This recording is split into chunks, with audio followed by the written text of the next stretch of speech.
하나님 말씀은 시편 76편입니다.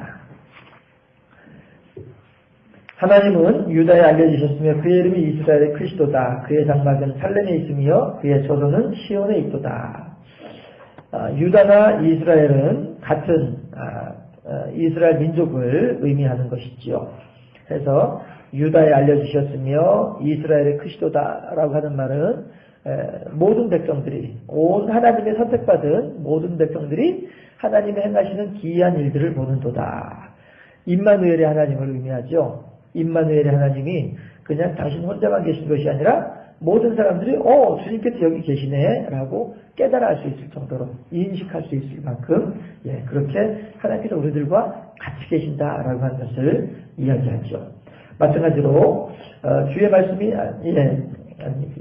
그의 장막은 살렘에 있으며 그의 처소는 시온에 있도다. 이 말 마찬가지로 하나님께서 우리들과 같이 계십니다 라고 하는 그런 의미가 되는 것이죠. 하나님께서 우리들과 함께하고 계십니다. 하나님께서 우리들을 지켜주고 계시고 하나님께서 우리들을 돌보아주고 계십니다. 그 하나님께서 왜 우리들과 함께 계시고 그 하나님께서 우리들을 돌봐주시는 것이 기쁘고 즐거운 이유가 뭐이겠습니까? 3절 말씀이 있죠. 거기에서 그가 화살과 방패와 칼과 전쟁을 없이 하셨도다. 전쟁을 없이 하셨도다. 그럼 어떻게 돼요? 평화로워지는 거죠. 전쟁이 없게 되면 그 땅은 평화로워지게 되는 거예요. 하나님께서는 우리들에게 전쟁을 그치게 하시고 하나님께서는 우리들에게 서로를 향한 악한 마음을 그치게 하시고 너와 나와의 관계 속에 평화를 주시는 분이 하나님이시다 하는 사실이죠. 그 하나님은 결코 우리가 서로 반목하고 우리가 서로 질시하고 서로에게 미움의 마음을 가지는 것을 허락하신 하나님이 결코 아니다 하는 것이죠. 그 하나님께서 어떻게 해요? 우리들과 함께 계시는 거예요. 유다에 알려주셨고 이스라엘에 알려주셨어요. 살렘에 계시고 시온에 계세요. 왜요? 우리로 하여금 평강을 누리도록 하기 위해서 이렇게 하나님께서 우리들에게 말씀하시는 것이죠. 그러면서 4절에서 약탈한 산에서 영화로우시며 존귀하시도다. 그래요. 약탈한 산이라고 하는 건 어떤 산이에요? 악한 자들이 거하는 산이란 말이에요. 악한 자들이 거하는 그런 산인데 그 산에서 누가 하나님께서 영화롭다, 하나님께서 존귀하다라고 하는 칭송을 받는단 말이에요. 악한 산들에서, 악한 산에서, 약탈한 산에서, 빼앗긴 산에서, 또 빼앗는 자들이 거주하는 산에서, 빼앗는 자들이 숨어있는 산에서, 빼앗는 자들이 보금자리로 삼고 있는, 소굴로 삼고 있는 그곳에서 하나님의 이름이 높아진다는 거예요. 왜 그래요? 악한 자들이 악한 행위를 그치고 하나님께 순종하는 모습으로 변화되기 때문에 그래요. 전쟁을 없이 하시니까, 평강을 허락하시니까 약탈한 산에서도 하나님께서는 그렇게 높임을 받으시는 분으로 바뀌어지더라. 마음이 강한 자도 가진 것을 빼앗기고 잠에 빠질 것이며, 잠에 빠진다라고 하는 말이 그 뒤에도 이제 또 2번 나타나는데요. 여기서 말하는 잠에 빠진다라고 하는 것은 낙심을 의미합니다. 낙담을 의미합니다. 해서 마음이 강한 자, 의지가 굳은 자죠. 어떻게 의지가 굳은 자예요? 하나님을 대적하리라. 때에 대한 의지가 굳은 자예요. 내가 오늘 반드시 저 녀석을 내가 혼을 내주고 말리라 라고 하는 악한 마음의 의지가 굳은 자들이에요. 그런데 그들이 어떻게 돼요? 마음이 강한 자가 가진 것을 빼앗긴단 말이에요. 자기의 그 굳은 결심이 하나님의 선포하시는 평강을 따라서 녹아지고 마는 거죠. 그 마음이 바뀌어지고 마는 거죠. 제자들이 예수님께서 돌아가시고 난 뒤에 모두들 불안해하면서 마가의 다락방에 모여서 오들오들 떨면서 들어오는 문은 다 잠그고서, 그러고서 혹이라도 누가 바깥에서 문을 두드리면 숨을 죽이고 이 방 안에는 아무도 없는 척하기 위해서, 그렇게 빈 방인 것처럼 하기 위해서 문을 잠궈놓고 그렇게 두려움에 떨고 있을 때에 그 자리에 나타나신 부활하신 예수님께서 뭐라고 말씀을 하세요? 너희들에게 평강이 있을지어다. 샬롬을 선포하시거든요. 평화롭기를 바란다. 그 두려워서 오들오들 떨고 있는 그들의 마음 가운데 평강을 전해주려고 하신 분이 하나님이시다. 그러니까 그 하나님에 대해서 에베소서에서 뭐라고 얘기를 해요? 먼 데 있는 사람들까지 다 그리스도의 십자가 안에서 하나가 되게 하려 하십니다. 예, 멀리 있는 사람들, 하나님으로부터 멀리 있는 사람들, 그런 사람들도 다 불러 모아서 하나님의 십자가 아래 같이 있게 하면서 뭐를 해요? 푸른 초장과 쉴만한 물가에 은총을 누리게 하겠다. 그러면은 평화로워지니까. 해서 모든 사람들을 평화롭게 하기를 바라신 분 하나님, 그 하나님께서 마음이 강한 자도 가진 것을 빼앗기고 잠에 빠질 것이며, 지금까지 내가 이거 하나만을 목표를 삼고서 여기까지 왔는데 그 목표를 이루려고 하는데 하나님의 평강이 그 목표를 이루지 못하게 하니까 어떻게 해요? 낙심하는 거예요. 내가 반드시 내가 저 인간을 내가 한번 손을 봐야 되는 건데 그걸 내가 못하다니 억울하다. 이렇게 악한 자가 악한 자의 계획을 변경할 수밖에 없는, 왜요? 마음에 평강이 오니까 이렇게 할 수밖에 없는 사람으로 바꾸신다 하는 거예요. 장사들도 모두 그들에게 도움을 줄 손을 만날 수 없도다. 여기서 말하는 장사는요, 물건을 사고 파는 그런 장사꾼을 말하는 장사가 아니라 힘이 센 사람을 얘기하는 거예요. 용감한 자, 용맹한 자. 이러한 자들인데도 불구하고 그들에게 도움을 줄 손을 만날 수 없도다. 왜 도움을 줄 손을 왜 찾아요? 내가 좀 약해졌거든요. 삼손이 머리카락이 뽑히고 나니까, 잘리고 나니까 아무런 힘이 없는 거예요. 그런데 삼손을 도와줄 사람은 아무도 없는 거예요. 그렇죠? 장사가 지금 고립무원에 지금 외로운 상황에 처해 있음에도 불구하고 그를 동조하고 그를 지지하고 그를 도와줄 사람이 아무도 없는 거예요. 왜 그래요? 악한 생각을, 악한 계획을 가지고 있었거든요. 내 이 센 힘을 가지고 내가 저 녀석도 괴롭히고 저 녀석도 혼내고 저 녀석도 어렵게 만들고 이런 계획들만 가지고 있었거든요. 그러다 보니까 도와줄 사람이 아무도 없는 거예요. 그렇게 약해지게 되더라 하는 거예요. 왜요? 하나님의 평강이 우리들의 마음속에 다가올 때에 그렇더라 하는 것입니다. 야곱의 하나님이여 주께서 꾸짖으시며 병거와 말이 다 깊이 잠들었나이다.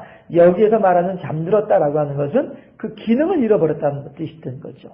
병거와 말이라고 하는 것은 군사력을 얘기하거든요.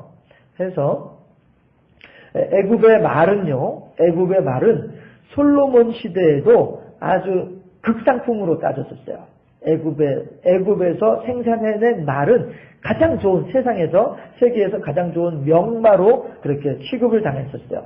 그래서 애굽 사람들이 한때에 그렇게 강력한 대제국을 이룰 수 있었던 이유 가운데 하나가 뭐냐 하면 힘이 좋은, 성능이 좋은, 요즘 말로 말하면 성능이 좋은 이 말을 타고서 기동력을 갖추고 여기저기 다니면서 사람들을 이렇게 해치면서 약탈을 하다 보니까 대제국을 이루게 된 거죠.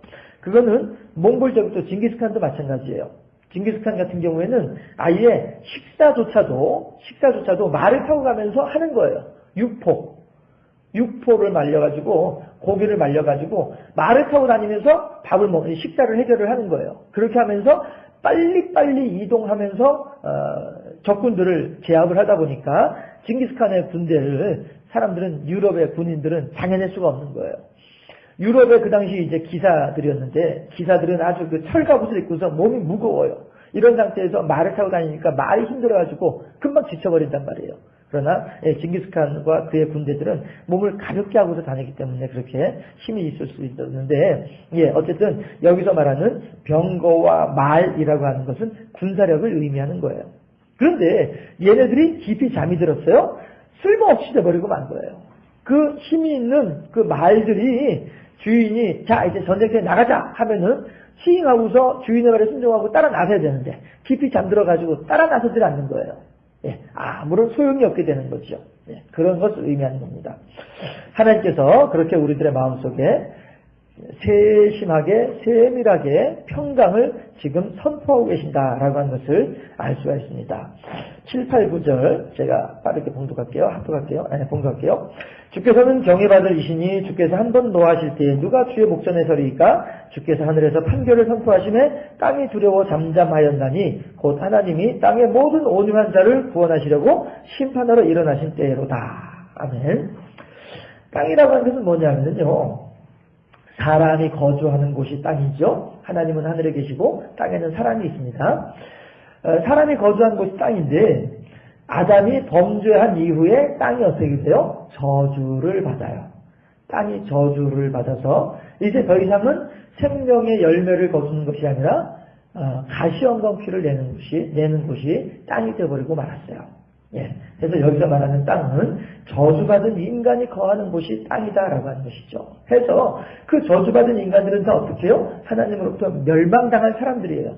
무적행으로 들어갈 사람들이고, 하나님께서 영원한 나중에 이제 심판의 보좌 앞에서 이제 판결하실 때에 다 저주받은 자가 될, 저주의 판결을 받을 그런 사람들이 있는 곳이 땅이다 하는 것이죠.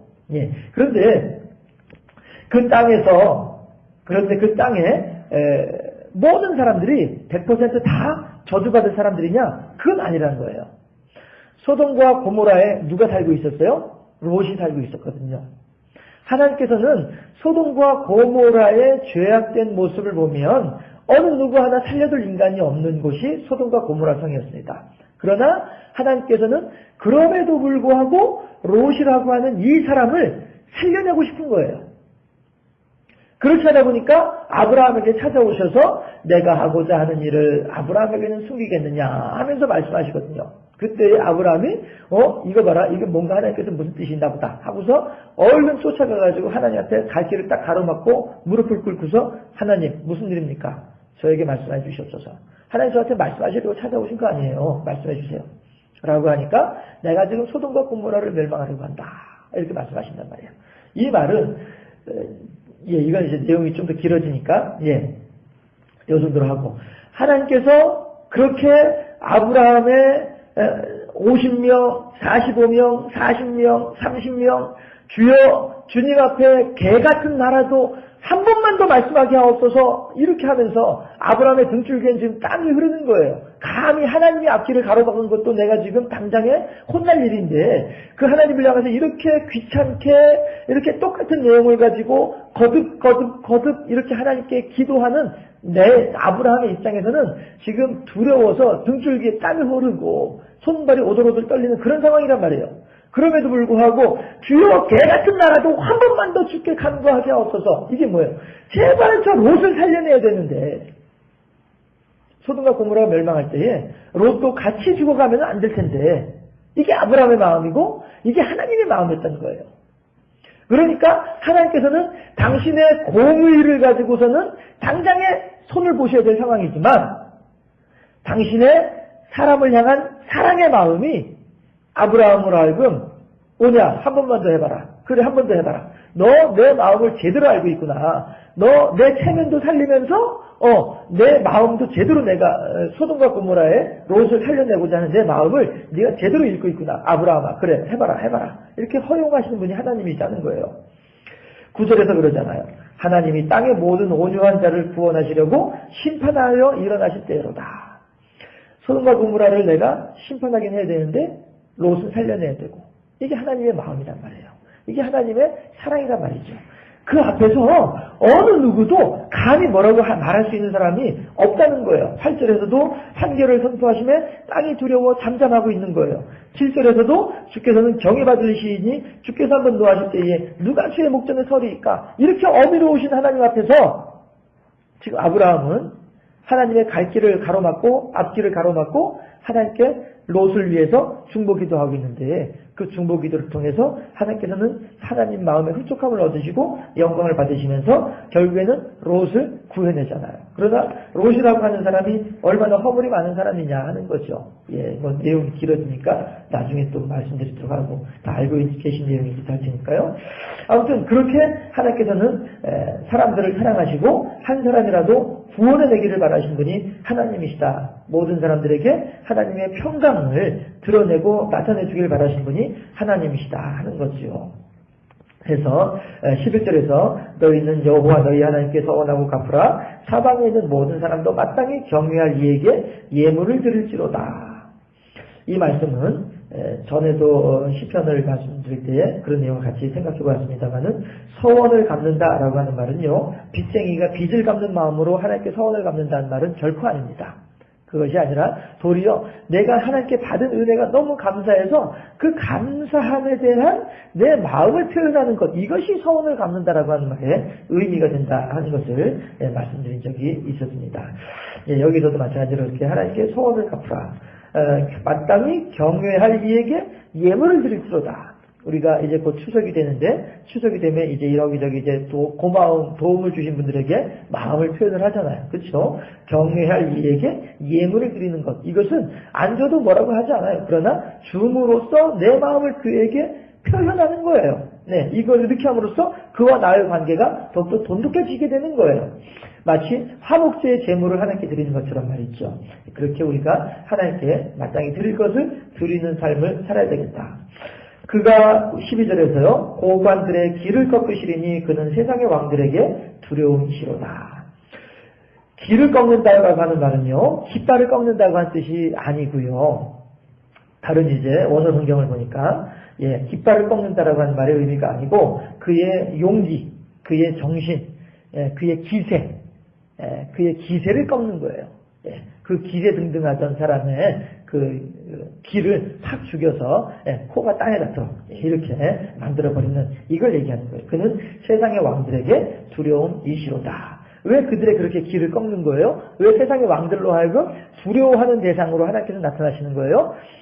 세상의 왕이 아닌 억압당하는 자들, 세상의 그 기가 센 사람들에 의해서 피해를 당하는 사람들, 그 사람들에게 샬롬을 선포하기 위해서 하나님께서는 그 기를 꺾으시고 왕들에게 두려움의 대상이 되면서 어떻게 해요? 마음이 강한 자도 가진 것을 빼앗기게 만드시고 그 다음에 장사도 그들에게 도움을 줄 손을 찾지 못하도록 그렇게 만들어버리시는 거죠. 그렇게 함으로써 모두가 다 한 가지로 하나님의 평강 가운데 거할 수 있도록 하시는 분이 하나님이시다. 해서 1, 2절에서 하나님은 유다에 알려주셨으며 그의 이름이 이스라엘의 그리스도다. 그의 장막은 살렘에 있으며 그의 처소는 시온에 있도다. 이 말씀이 이렇게 모든 기가 꺾여지고 왕들이 두려워하면서 이 말씀이 그대로 누구에게나 다 적용돼서 그대로 나타나시더라. 이 세상 모든 사람들이 하나님의 주권 하에서 평강을 누리더라. 우리 또한 그렇게 그 하나님을 의지하면서 이 능력이 하나님이 내 하나님이시다 하는 이 사실 속에서 오늘도 어떤 혼란이 있고 어떤 어려움이 달지라도 그 내게 다가오는 그 강한 자들의 그 핍박과 압박에 우리가 두려워할 것이 아니라 하나님께서 함께 하심으로 땅의 모든 온유한 자들을 구원해내려고 하신 하나님이시므로 그 하나님께서 나를 이 핍박 속에서 건져내실 것이며 저 사람들의 마음조차도 하나님께서 변화시켜 주시리 이것에 대한 소망을 가지고 하나님을 믿는 믿음 가운데 오늘도 하나님께 감사하고 하나님께 찬양하고 그 능력이 하나님의 도우심을 그 능력을 덧입을 수 있는 복되고 아름다운 삶을 살아가는 우리 모두 될 수 있기를 주님의 이름으로 축원합니다. 기도하겠습니다. 할렐루야. 좋으신 아버지 하나님 감사합니다. 오늘도 우리들에게 하늘의 하나님께서는 하늘에만 계신 하나님이 아니라 우리 인간들의 세상에 내려오셔서 땅에서 사람들의 형편과 사정을 살피시면서 우리들의 핍박과 우리들의 억압과 우리들의 억울한 모든 상황 가운데 함께 하시며 우리에게 평강을 허락하시고 우리들을 힘들게 하는 그들의 마음조차도 하나님의 평강으로 변화시켜 주기를 바라시는 하나님을 오늘 시편 76편을 통하여서 잘 알게 하시니 감사하옵나이다.